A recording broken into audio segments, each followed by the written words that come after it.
میرے محترم عزیز دوستوں اور بزرگوں، اللہ تعالیٰ کے فضل و کرم سے ہم ایک بار پھر مبارک ایام کو گزار رہے ہیں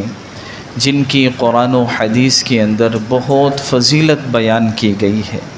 اور جن میں بندہ مومن کے اعمال اللہ تعالیٰ کو سب سے زیادہ محبوب ہیں۔ اور یہ ایام صرف عبادات کے لیے نہیں ہیں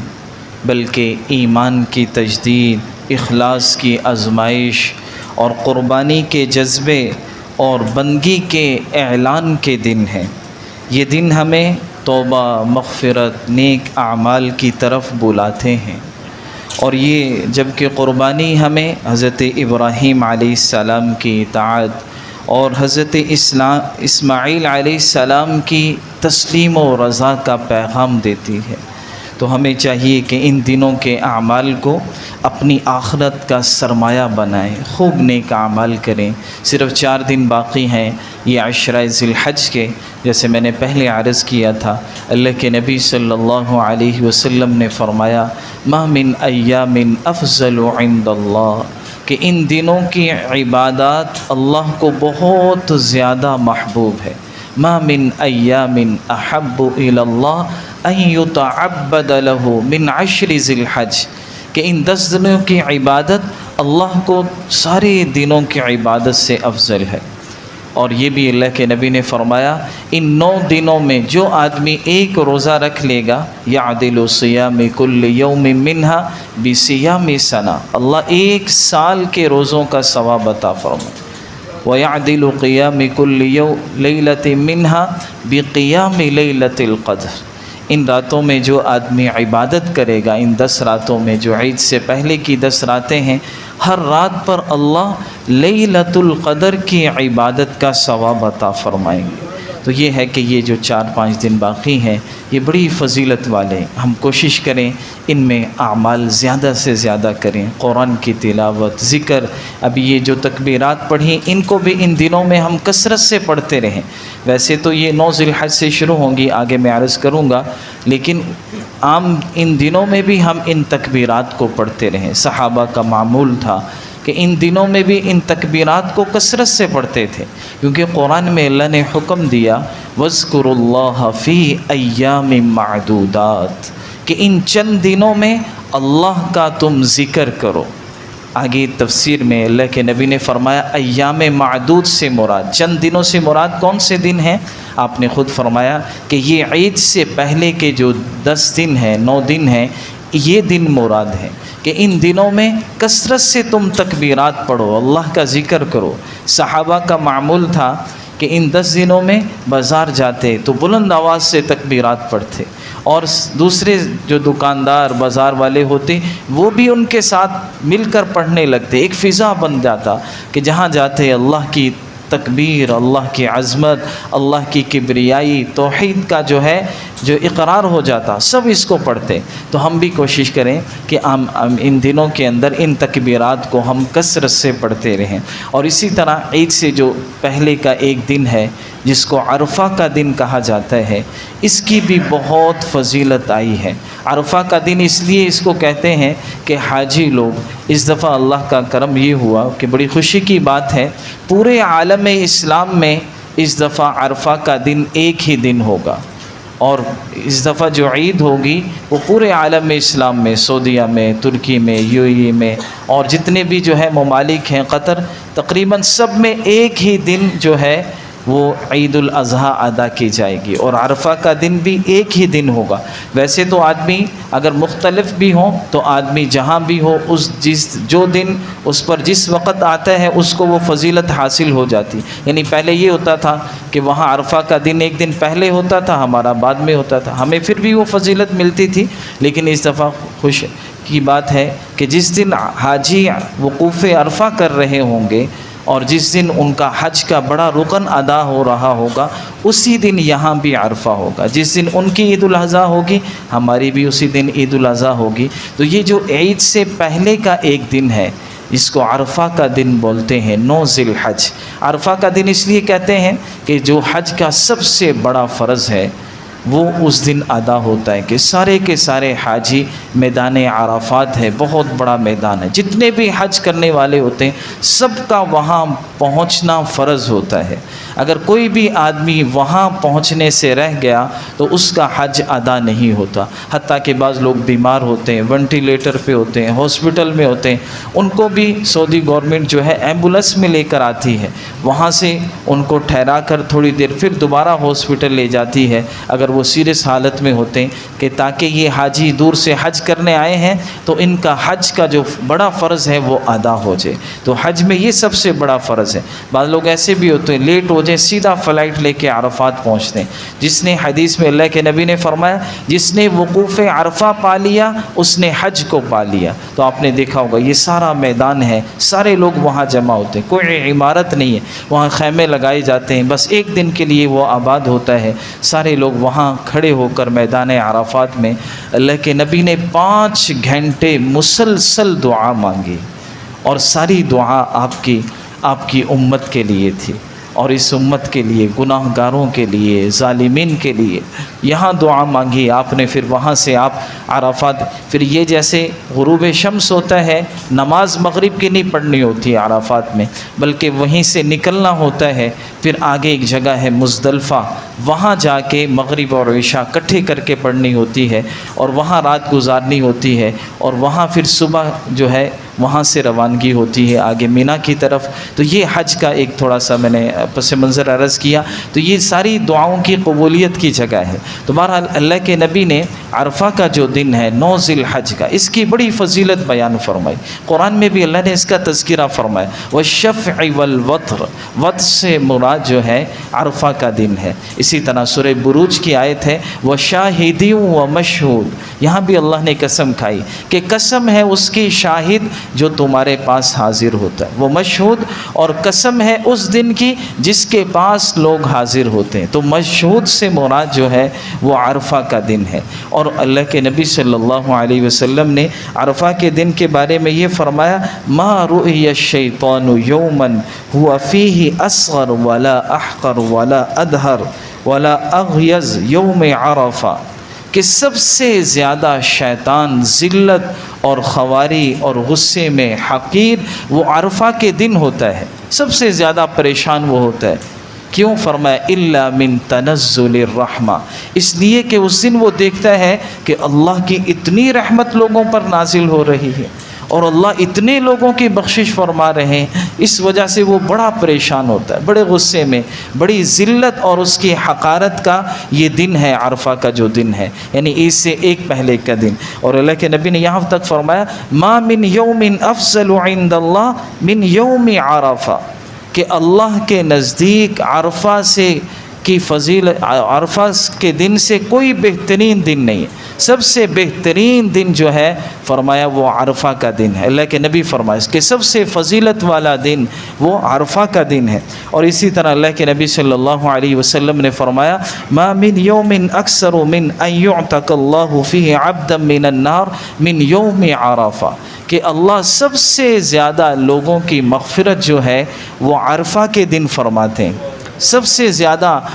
جہنم سے آزادی اللہ تعالیٰ عرفہ کے دن لوگوں کی فرماتے ہیں۔ اور اسی طرح اللہ کے نبی صلی اللہ علیہ وسلم نے ایک دعا بھی بتائی کہ اس دن وہ دعا خیر الدعا دعاء یوم عرفہ، کہ سب سے بہترین دعا جو عرفہ کی دعا ہے، اور فرمایا قلت انا والنبیین من قبلی، میں نے بھی وہ دعا عرفہ کے دن پڑھی ہے اور مجھ سے پہلے جتنے بھی نبی تھے وہ بھی اس دعا کو پڑھا کرتے تھے۔ تو ہم کوشش کریں عرفہ کے دن یہ دعا یاد کر لیں، عرفہ کے دن اس دعا کو کثرت سے پڑھیں۔ اللہ کے نبی نے فرمایا یہ سب سے بہترین عرفہ کے دن کی دعا ہے۔ وہ دعا کیا ہے؟ چند کلمات ہیں جو اللہ کی عظمت اور تعریف کے ہیں، لا الہ الا اللہ وحدہ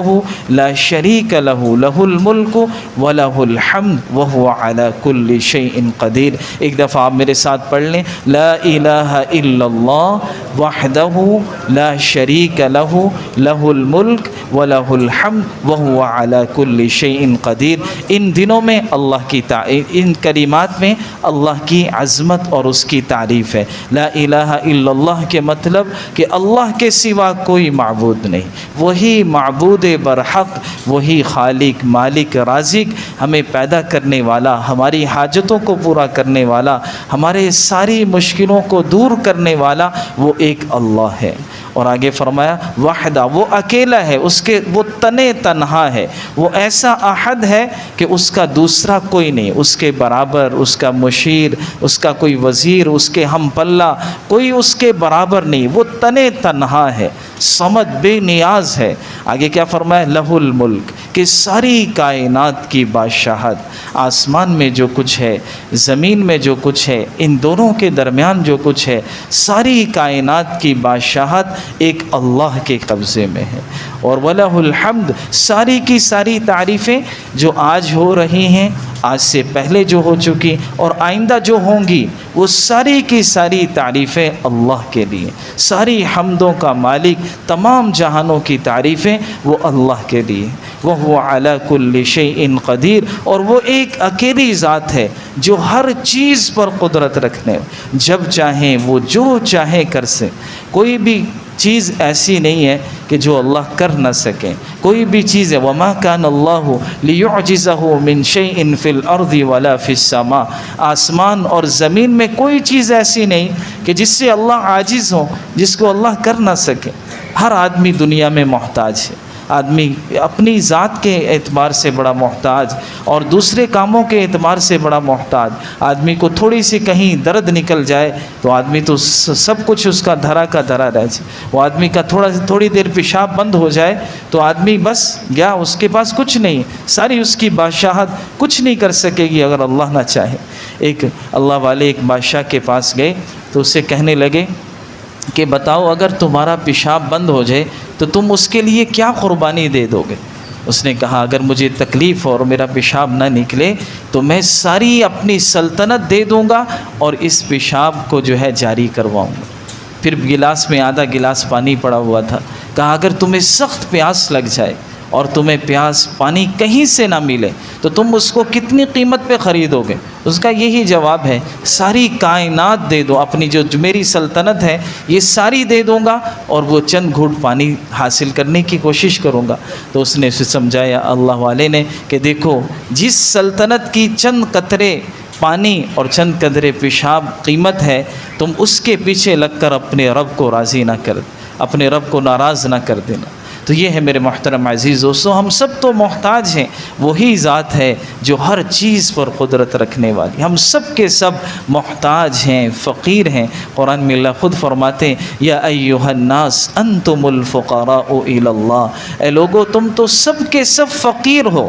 واللہ هو الغنی، سب غنی ذات وہ تو اللہ کی ذات ہے۔ الناس کلہم ضعفاء، فرمایا تم سب کے سب ضعیف ہو، لا قوی الا ہو، قوی ذات وہ تو اللہ کی ذات ہے۔ تو ہر چیز پر قدرت رکھنے والی ذات وہ اللہ کی ذات ہے۔ تو عرفہ کے دن اس دعا کو ہمیں کثرت سے پڑھنا ہے، لا الہ الا اللہ وحدہ لا شریک لہ، لہ الملک ولہ الحمد وہو علی کل شیء قدیر۔ یہ تھوڑا سا میں نے مفہوم آپ کے سامنے عرض کیا، اور ویسے جیسے میں نے عرض کیا ان 9 دنوں میں روزے کی بڑی فضیلت تھی، لیکن کوئی آدمی کو بیماری ہوتی ہے، کوئی آدمی عذر کی وجہ سے نہیں رکھ سکتا تو گناہ کوئی نہیں، فرض نہیں ہے یہ روزے رکھنے، بہرحال فضیلت ہے۔ کوئی آدمی بیمار ہے، شوگر میں اور کوئی مسائل ہیں تو وہ نہ رکھے، کوئی بات نہیں، لیکن فضیلت ہے جس کو اللہ توفیق دے، آسانی ہو وہ رکھ لے۔ اسی طرح جو عرفہ کا دن ہے اس میں ساتھی کوشش کریں کہ اللہ توفیق دے اس دن کا روزہ ضرور رکھ لیں۔ اللہ کے نبی نے ایک حدیث میں فرمایا صیام یوم عرفہ کہ صیام الف یوم، کہ جس نے عرفہ کے دن کا روزہ رکھا، یعنی جو منگل کا دن بنے گا،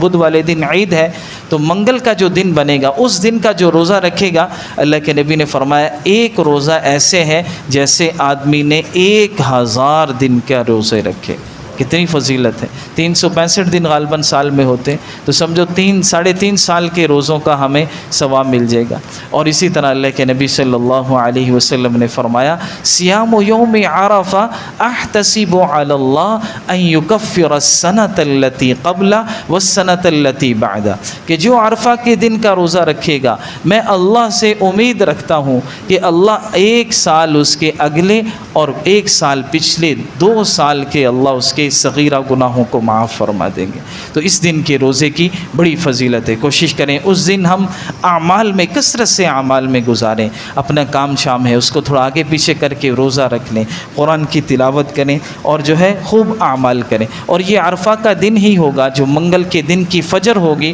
اس سے تکبیرات شروع ہو جائیں گے۔ ابھی جو ہم نے تکبیرات پڑھی وہ جو ہے یہ تکبیرات کل 23 نمازوں میں ہمیں پڑھنی، 9 ذی الحج کی فجر سے شروع ہوں گی اور 13 ذی الحج کی عصر تک یہ تکبیرات ہمیں پڑھنی ہیں۔ تکبیرات میں نے ابھی آپ کے سامنے پڑھی، ایک دفعہ دوبارہ پڑھ لیں، کچھ ساتھی بعد میں آئے ہیں تاکہ انہیں بھی وہ یاد ہو جائیں۔ اللہ اکبر اللہ اکبر، لا الہ الا اللہ واللہ اکبر، اللہ اکبر وللہ الحمد۔ دوبارہ ایک دفعہ اللہ اکبر لا الہ الا اللہ واللہ اکبر، اللہ اکبر وللہ الحمد۔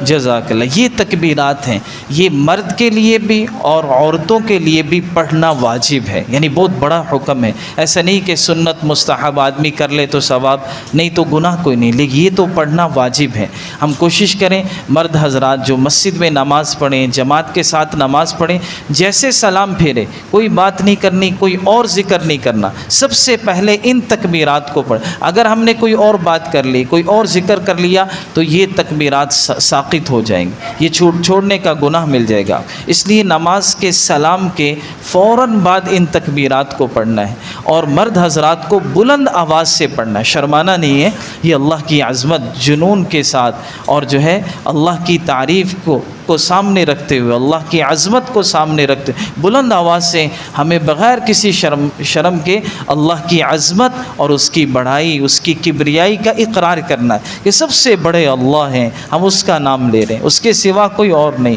ساری تعریفیں اس کے لیے۔ تو بلند آواز سے مرد حضرات بلند آواز سے پڑھیں، آہستہ آواز سے نہیں پڑھنا، یہ حکم ہے۔ عورتوں کے لیے یہ ہے کہ وہ آہستہ آواز سے پڑھیں گی کہ جب بھی وہ نماز سے فارغ ہو ان کے ہم کوشش کریں اپنے گھر کی مسورات کو بھی بتائیں، ان کو یہ تکبیرات لکھ کر دے دیں یا اپنے وہ مصلے پر جو ہے لکھ کر لگا لیں تکبیرات، تاکہ انہیں یاد رہیں۔ اب مرد حضرات تو مسجد میں نماز پڑھتے ہیں، انہیں یاد رہ جاتی ہیں، جیسے کسی کو بھولے بھی تو جو ساتھی پڑھنے لگتے ہیں سب کو یاد آ جاتی، لیکن مستورات کو اکثر وہ بھول جاتی ہیں، تو اس لیے وہ لکھ کر لگا لیں اپنے مصلے پر کہ ہم نے اتنے دن یہ تکبیرات پڑھنی ہے۔ آپ حضرات کی ذمہ داری ہے، آپ جا کے ان کو بتائیں کہ ان تکبیرات کو پڑھیں، یہ واجب ہے۔ تو یہ کل 23 نمازوں میں ہمیں پڑھنی ہے۔ 9 ذی الحج کی جو ہے فجر سے شروع ہوں گی، 13 ذی الحج کی عصر تک، ہر نماز کے بعد، عید کی نماز کے بعد بھی ہمیں ان تکبیرات کو پڑھنا ہے۔ اور یہ تکبیرات بڑے 2 نبیوں اور حضرت جبریل علیہ السلام کے کلمات ہیں۔ اللہ کی شان کیسے ان کی ابتدا ہوئی، جب اللہ تعالیٰ نے حضرت ابراہیم علیہ السلام کو حکم دیا کہ اپنے بیٹے کو ذبح کرو، تو وہ چھری چلا رہے تھے تیزی کے ساتھ، اور نبی کے اندر 4000 آدمیوں کی طاقت ہوتی، غصے سے انہوں نے چھری کو پتھر پہ مارا، اس کے 2 ٹکڑے ہو گئے، لیکن اللہ کا حکم نہیں تھا۔ ہر چیز نفع نقصان دینے میں اللہ کے امر کی محتاج ہے، کوئی بھی بذات خود چیز نفع نقصان دینے میں اپنی وہ نہیں حیثیت نہیں رکھتی، اللہ چاہیں تو چھری چلتی ہے۔ حضرت ابراہیم علیہ السلام تیز چھری چلا رہے تھے، لیکن اللہ کو منظور نہیں تھا، اللہ تو بس صرف امتحان لینا چاہ رہے تھے، تو اب چھری کو چلا رہے ہیں، وہ چل نہیں رہی۔ اللہ نے جبریل علیہ السلام کو حکم دیا، فوراً دمبا لے کر پہنچے۔ تو جیسے وہ پہنچے انہیں تھا کہ کہیں وہ چھری چل نہ جائے، وہ اپنے بچے کو کاٹ نہ دیں، ان کو ذبح نہ کر دیں، تو انہوں نے اوپر سے ایک آواز لگائی، اللہ اکبر اللہ اکبر۔ یہ اتنی خوبصورت آواز تھی کہ ابراہیم علیہ السلام متوجہ ہو گئے کہ کس کی طرف سے آواز ہے۔ دیکھا تو سامنے جبریل علیہ السلام جنت سے فدیہ دمبے کا لے کر آ رہے، انہوں نے دیکھا تو ان کی زبان سے یہ کلمات نکلے، لا الہ الا اللہ واللہ اکبر، واقعی اللہ کے سوا کوئی معبود نہیں، اللہ سب سے بڑے ہیں۔ اب جب انہوں نے حضرت ابراہیم علیہ السلام کی چھری اس دمبے پہ چلی، وہ ذبح ہوا، اور قرآن میں ہے اللہ تعالیٰ نے فرمایا وَتَرَكْنَا عَلَيْهِ فِي الْآخِرِينَ، پھر اسی قربانی کو ہم نے پیچھے جاری کر دیا کہ اب جو لوگ آئیں گے وہ جو ہے جانور ذبح کیا کریں گے اللہ کے نام پر۔ جب حضرت اسماعیل علیہ السلام کی آنکھوں کی پٹی کھولی اور انہوں نے دیکھا کہ یہ چھری جو ہے ایک دمبے پر چلی ہے، تو ان کی بھی زبان سے یہ کلمات جاری ہوئے، اللہ اکبر وللہ الحمد، کہ واقعی اللہ بہت بڑے ہیں، تمام تعریفیں اللہ کے لیے۔ تو یہ دو نبیوں کے کلمات ہیں اور حضرت جبریل علیہ السلام کے کلمات ہیں، ان کو مشترکہ تکبیرات تشریق کہا جاتا ہے۔ اس لیے اللہ نے کہا کہ ان دنوں میں اللہ کی عظمت اور کبریائی کا تم جو ہے اقرار کرو۔ اور قربانی، جیسے میں نے پہلے عرض کر دیا پچھلے جمعے بھی، کہ قربانی کی بہت فضیلت ہے، قربانی کے ہر بال پر اللہ آپ کو جو ہے ایک نیکی عطا فرمائے۔ اور آپ نے فرمایا من ضحی بہا طیبۃ النفس، جس نے اللہ کی رضا کے لیے خوش دلی کے ساتھ قربانی کی، محتسبا لاضحیتی، اور ثواب کی امید کے ساتھ قربانی کی۔ دو چیزیں ہیں، قربانی کرنی بھی ہے اللہ کے رضا کے لیے، اور خوش دلی کے ساتھ کرنی، ثواب کی امید کے، دکھلاوے کے لیے نہیں۔ فرمایا کانت لہ حجابا من النار، یہ قربانی کل قیامت کے دن تمہارے لیے دوزخ میں جانے کے لیے آڑ بن جائے گی، کہ تم دوزخ میں نہیں جا سکو گے، اس قربانی کی برکت سے اللہ تمہیں دوزخ سے محفوظ فرما لے۔ آپ نے فرمایا من وجد ساعتا، جس کے پاس قربانی کی وسعت تھی، فلم یضحی، اس نے قربانی نہیں کی، فلا یقربن مصلانا، اسے چاہیے کہ وہ ہماری عیدگاہ کے قریب بھی نہ آئے۔ اور اس کے بڑے فضائل ہیں، میں روزانہ درس حدیث میں بیان کر رہا ہوں ان کے کتنے فضائل ہیں۔ تو ہم کوشش کریں جن کو اللہ نے وسعت دی ہے وہ ضرور قربانی کریں، جن پر وسعت نہیں ہے اگر آسانی سے وہ بھی کر سکتے ہیں تو کر لیں، ورنہ وہ جو ہے اللہ سے وسعت مانگیں کہ اللہ ہمیں بھی وسعت دے گا، ہم بھی تیرے راہ میں ضرور قربانی کریں گے۔ وہ یہ نیت رکھیں، اللہ تعالی ہم سب کو عمل کی توفیق نصیب فرمائے۔